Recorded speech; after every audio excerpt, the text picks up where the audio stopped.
네, 어제 월요일장 코스피는 한 거래 만에 소폭의 반등이 나왔지만 코스닥은 1%나 밀려났습니다. 오늘장 흐름 이분과 짚어보겠습니다. 동양증권 골드센터 목동지점의 고윤기 연구원 연결합니다. 안녕하십니까? 네, 안녕하십니까. 고윤기입니다. 네, 코스피 소폭 올랐지만 코스닥이 무너졌습니다. 어떻게 해석해야 될지 모르겠네요. 어제장 전해주시죠. 네, 전일 코스피는 오랜만에 기관의 강한 매수세로 상승 마감하면서 1974포인트 수준에서 장을 마감을 했습니다. 삼성전자를 비롯해서 시가총액 상위 종목들의 상승이 눈에 띄는 날이라고 보시면 될 것 같은데요. 외국인 같은 경우에도 현물 시장에서 소폭 매수를 했지만은 선물 시장에서 4,700계약 넘게 매수가 들어오면서 지수 상승 견인을 했습니다.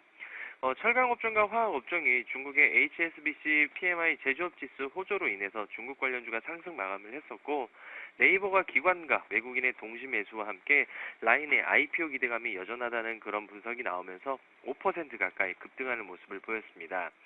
그렇지만 조선 업종이 실적 부진에 대한 우려감과 함께 기관의 매도세로 약세 마감을 했습니다. 코스닥은 코스피와는 반대되는 모습을 보였는데요. 외국인의 매도로 1% 넘게 하락하면서 529포인트 수준에서 장을 마감을 했습니다.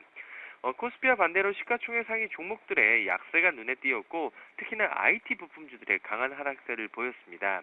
특징주로는 다음이 기관의 강한 매수세로 상한가 마감을 했었고, 서울반도체가 업황 부진 우려와 함께 마진 감소 우려감에 5% 급락하는 모습을 보였습니다.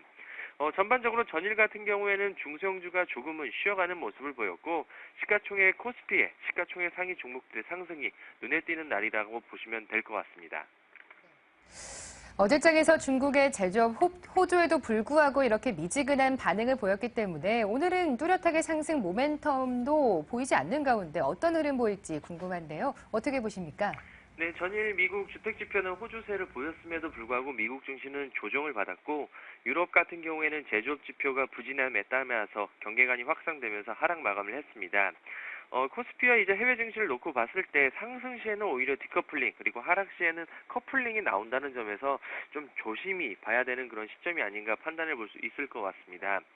지금 현재 중소형주 장세가 이어지고 있기는 하지만 단기적으로는 성장성이 부각된 종목들 위주로 반등세를 시현하고 있습니다. 모바일 게임주, 인터넷, 화장품, 반도체 관련주들이 그러한 모습인데요. 그렇기 때문에 시장 및 업황보다는 개별적인 종목 장세가 여전히 지속된다라고 보시면 될 것 같습니다. 가령 모바일 게임주에서도 스스로 플랫폼을 가지고 있는지 여부에 따라 주가 흐름이 지금 달라지고 있기 때문에 여전히 차별화된 종목 장세가 꾸준할 것으로 판단이 되고 있습니다.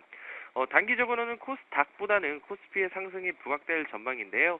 그렇지만 뚜렷한 상승 모멘텀이 없는 상황이기 때문에 여전히 횡보 장세는 유지할 것으로 판단이 되고 있습니다.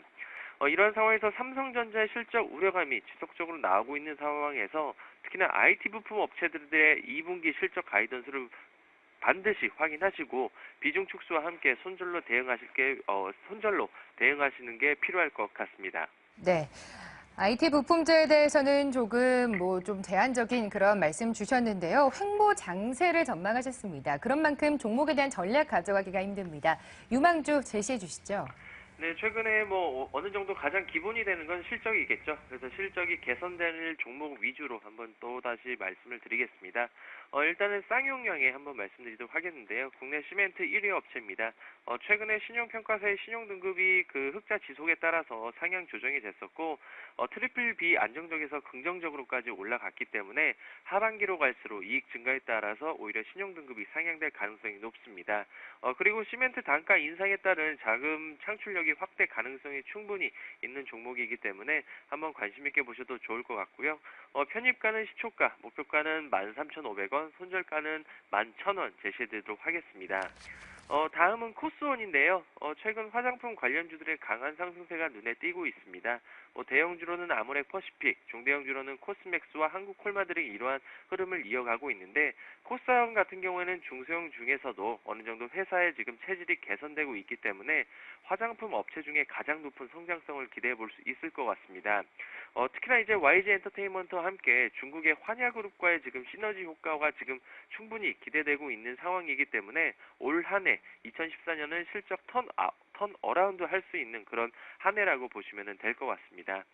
마지막으로는 바이오 스페이스인데요. 최근에 바이오스페이스가 주가 흐름 자체가 지금 횡보세를 이어가고 있습니다. 그렇지만 체성분 시장 확대에 따른 실적 증대 가능성이 지금 농후한 상황이고 안정적인 재무 구조와 함께 우수한 영업이익을 지금 달성 중에 있는 상황입니다. 특히나 올해 같은 경우에는 미국 쪽에 매출도 어느 정도 가세될 그럴 가능성이 높기 때문에 현재 횡보 장세에서 한번 접근해 보셔도 좋을 것 같습니다. 네. 오늘장 관심 종목 중에서 쌍용 양회는 가격 전략까지 주셨네요. 목표가로는 13,500원, 손절선 11,000원 잡아주셨습니다. 동양증권 고윤기 연구원과 함께했습니다. 고맙습니다. 네, 감사합니다.